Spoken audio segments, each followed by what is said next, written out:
Pagtalakay sa El Filibusterismo, Kabanata 13, ang klase sa pisika. May mga lugar na dapat sana ay ligtas magkamali. Isa na roon ang silid-aralan. Pero paano kung sa halip na matuto, ang natutunan mo ay matakot? Sa mga naunang kabanata, ipinakita ni Rizal ang kapangyarihan sa labas ng paaralan. Dito, ipinapasok niya tayo sa loob ng klase. Hindi na kalsada ang usapin, kundi isipan ng kabataan. Mula aksyon patungo sa desisyon, mula sigaw patungo sa tanong, at mula sa bayan patungo sa estudyante. Sa kabanatang ito, ipinakita ni Rizal na kapag ang edukasyon ay kontrolado ng kapangyarihan, nagiging instrumento ito ng pang-aapi, hindi ng pag-unlad. Ang tagpuan at sitwasyon. Isang silid-aralan ng pisika. May entablado ang guro. May mga upuan sa ibaba ang mga mag-aaral. Tahimik ang klase, hindi dahil nauunawaan nila ang aralin, kundi dahil natatakot silang magkamali.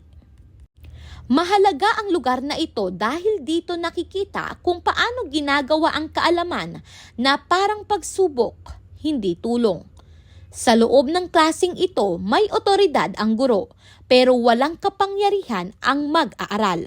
Sa kabanatang ito, malinaw na sunod-sunod na inilatag ni Rizal ang mahahalagang isyung panlipunan.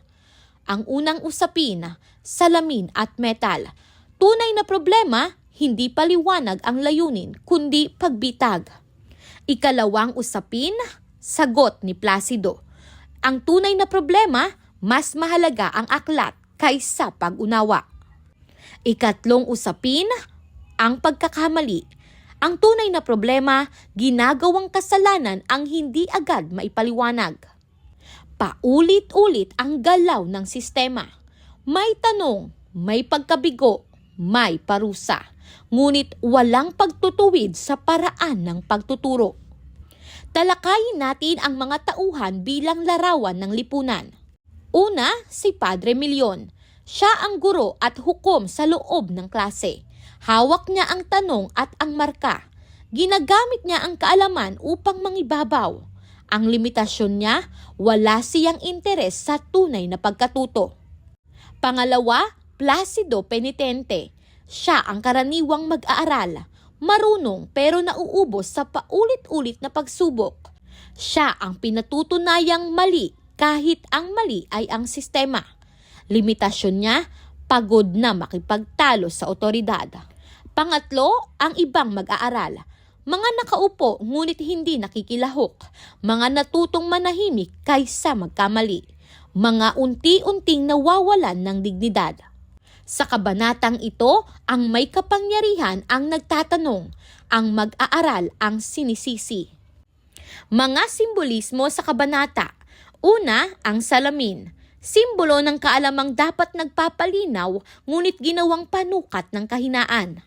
Ang sumunod ay plataporma ng guro. Simbolo ng distansya ng kapangyarihan sa pagitan ng guro at mag-aaral. Sumunod, aklat, simbolo ng kaalamang ginawang batas imbes na gabay. Ipinapakita nito na ang problema ay nasa estruktura, hindi sa isang estudyante. Sa kabanatang ito, malinaw ang tinutuligsa ni Rizal. Tinutuligsa ni Rizal ang edukasyong walang malasakit. Binabatikos niya ang sistemang ginagawang sandata ang aralin. Kung ang paaralan ay marahas sa isip, ang lipunan ay magiging marahas sa tao. Ugnay sa panahon ng Kastila. Sa kabanata, may guro na may kapangyarihan, may mag-aaral na walang boses, may tanong na hindi para magturo kundi para manghuli, may pagkakamali na ginagawang kasalanan. Ganyan din ang sistema noon. Ang Kastila ang nagtatanong, ang Pilipino ang dapat sumagot. Kapag mali ka, ikaw ang may kasalanan, hindi ang sistema.